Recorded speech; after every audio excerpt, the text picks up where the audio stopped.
of the more polarizing players in all of the NFL, and he's a third stringer that y'all said shouldn't be talked about a lot. So where I want to start with this is, y'all know the quote, y'all know what Shedeur said. He said, "I'm ready right now." Jimmy Horn Jr. trademark. You know how that gets down. And he said, "Look, of course I feel like I'm ready to play. I'm ready to get down." So what did Kevin Stefanski, the head coach, I'm sure he was so upset at Shedeur, huh?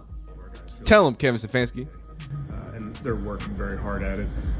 We do a lot of work with our players, rookies, vets, all our guys, spending every available minute that we have with them, getting them ready physically, mentally, whether it's in the weight room, the meeting room, out on the field. So all our guys are working very hard. All of our guys feel like they're ready. They say hard work pays off, but in Cleveland, not a chance. Shedeur Sanders just dropped jaw-dropping training footage, making Joe Flacco look like a rusted lawnmower parked next to a Ferrari.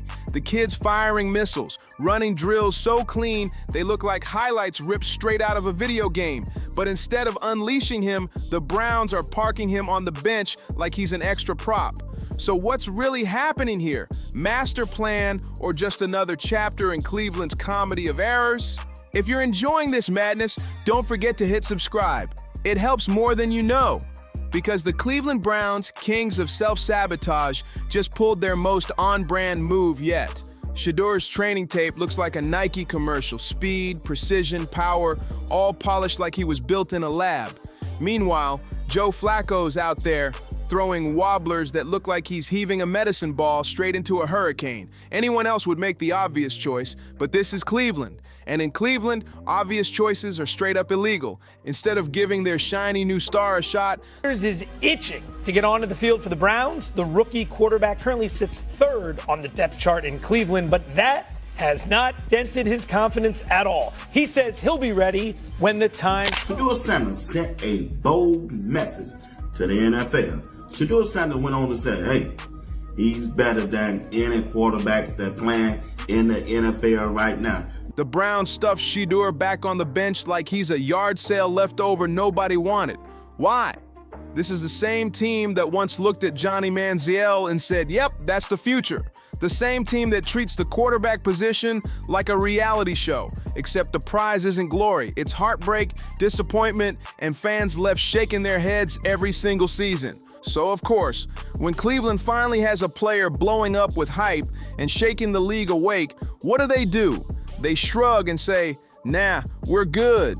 Instead, they ride with the so-called safe option, the one who moves slower than dial-up internet on a stormy night.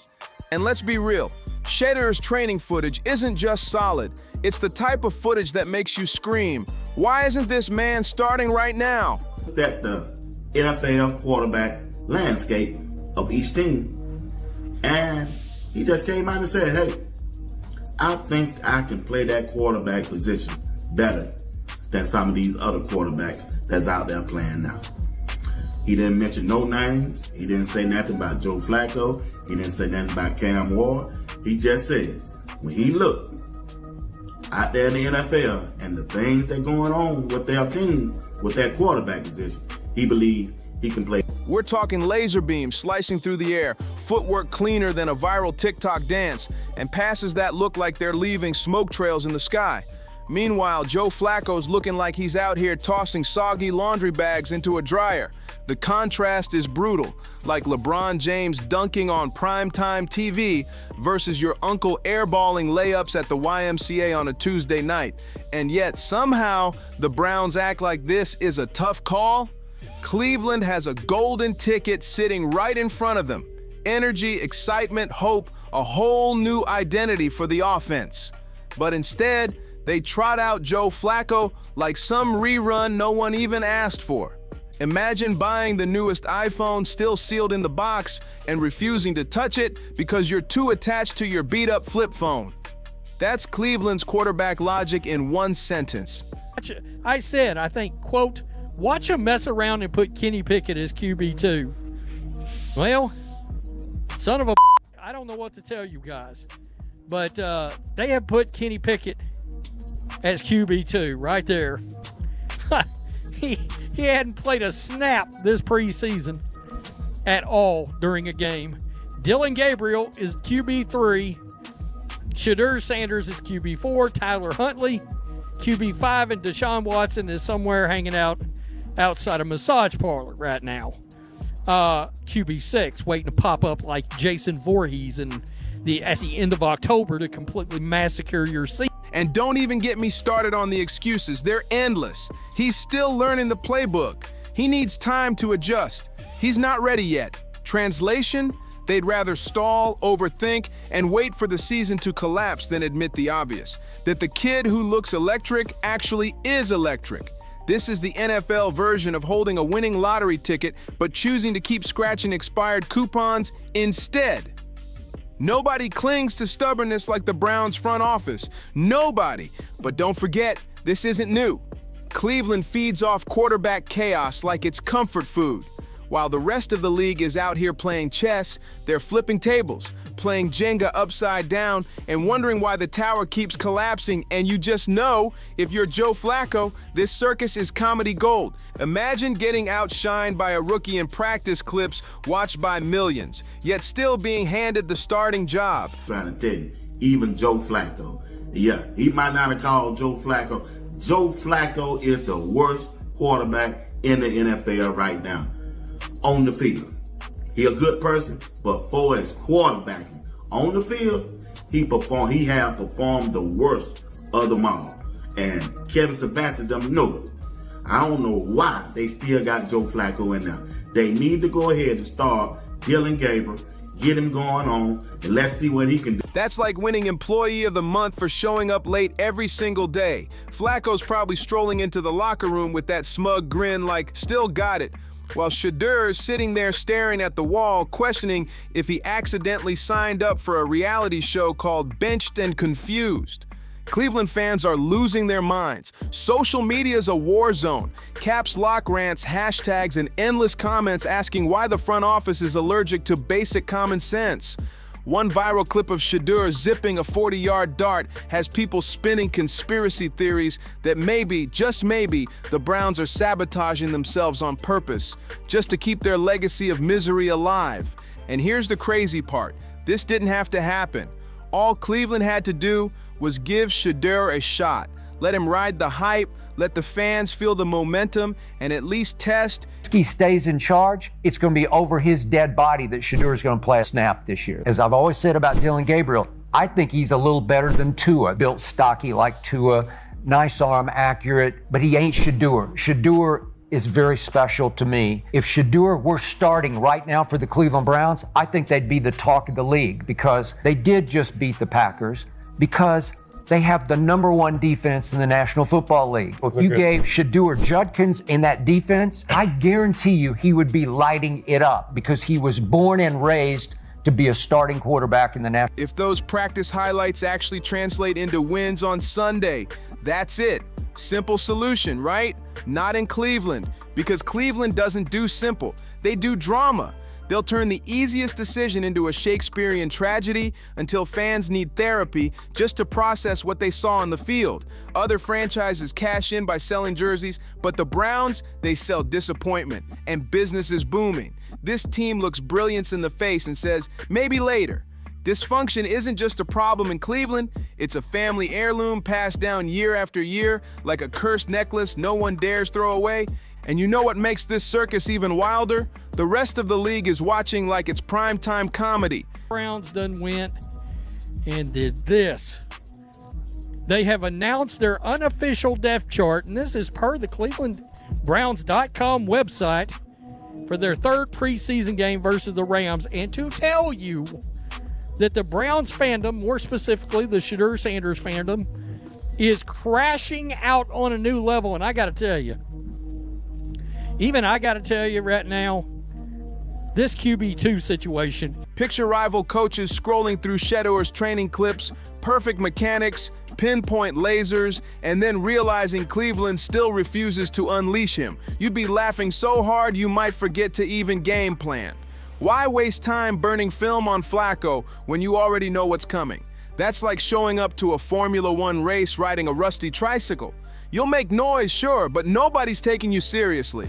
Shedeur's footage isn't just good, it's straight up marketing gold. Those clips look like he's auditioning for a superhero movie, zipping passes with unreal precision. Fans are replaying his throws the way people replay a new Drake track, breaking down every angle like it's gospel. And then Cleveland drops the bombshell. They're sticking with Joe Flacco. Genes, it's in his bloodline. The league wanted to teach him and his father a lesson. That's why he fell to the 5th round. Cleveland has the potential. I can see him winning 7 or 8 games, seriously. So Stefanski loves Flacco.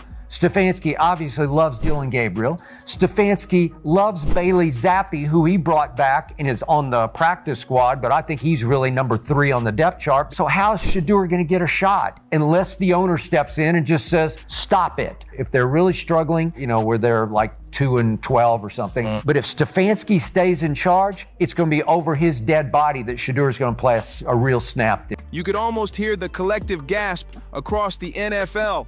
Cleveland had a golden chance to flip training camp hype into ticket sales, jersey sales, and maybe even a little hope. Instead, they chose the football equivalent of sipping flat tap water while champagne's sitting right there on ice. It's tragic, almost poetic.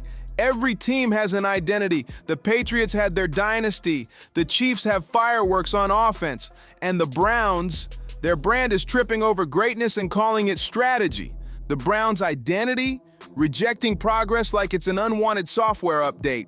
Every time there's a chance to evolve, they slam, "Remind me later," and then act shocked when the whole system crashes. Honestly, it's almost impressive how consistent they are at doing the wrong thing.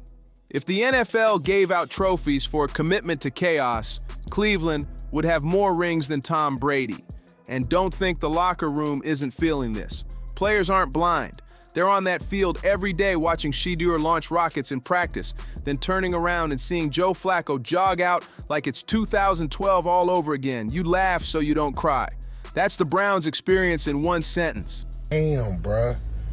This dude, during the season, is going to the college, bro, and throwing to the college team while they practicing, bro. Come on, man. That's a beautiful thing to see, bro. Talk about staying ready.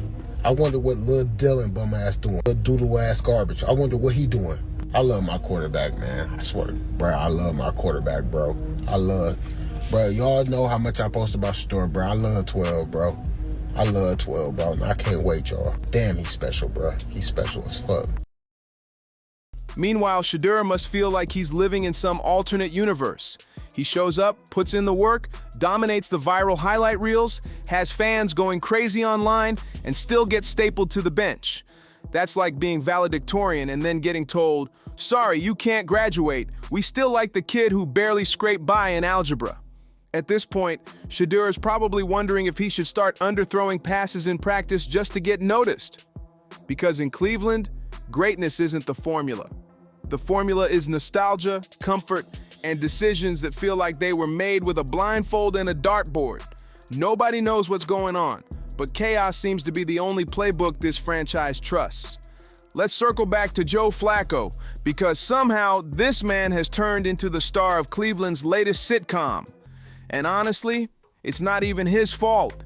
He didn't ask to be the Browns' strange hill to die on. But here he is, a veteran quarterback tossed into the spotlight where every incomplete pass, every slow motion rollout, every misread is magnified under a stadium microscope.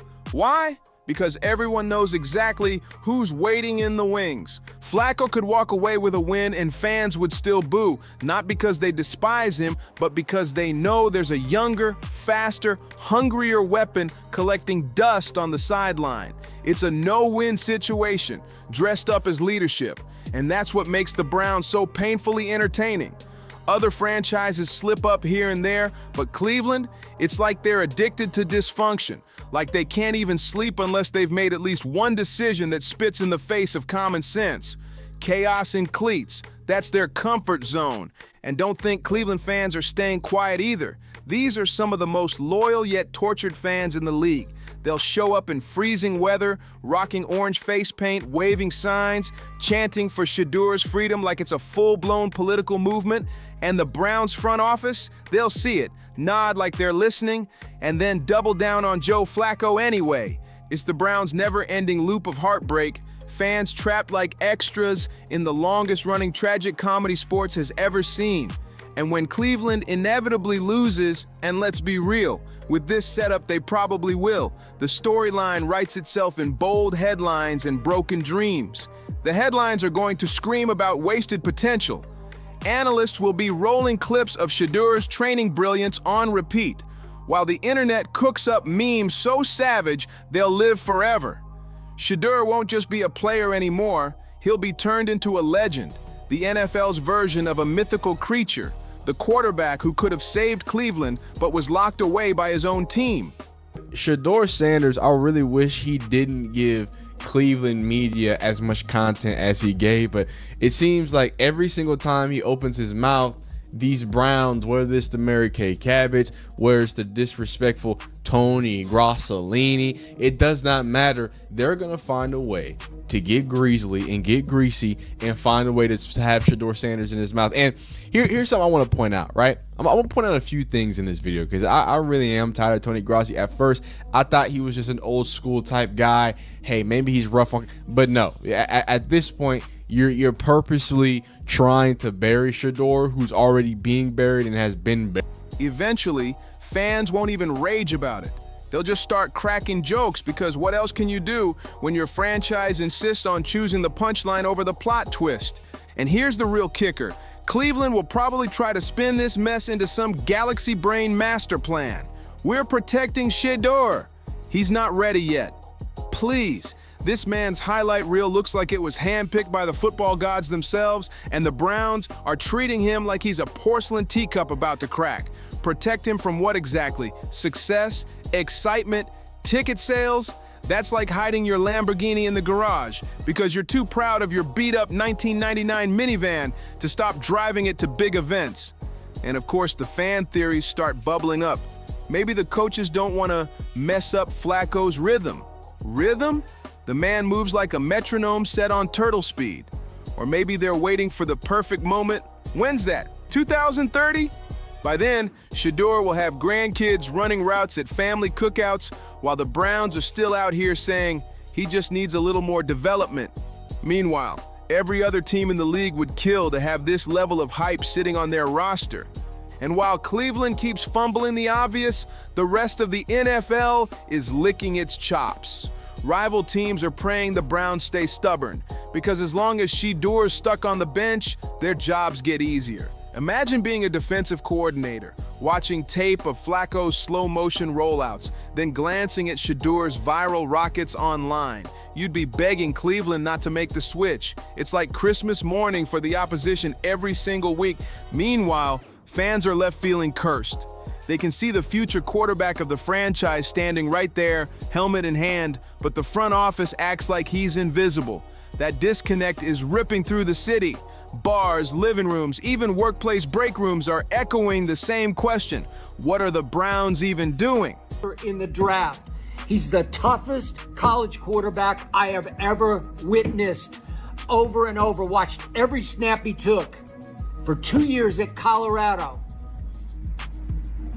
the most deadly accurate thrower of the football in all of college football has not been drafted over 3 rounds.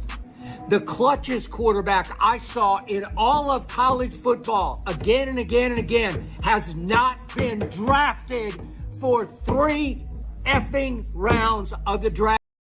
And the wildest part? This isn't even shocking anymore. Dysfunction has become the Cleveland brand, the way dynasties belong to the Patriots or firepower belongs to the Chiefs. For the Browns, it's chaos, confusion, and leaving their best hope to rot on the sidelines while the whole world watches.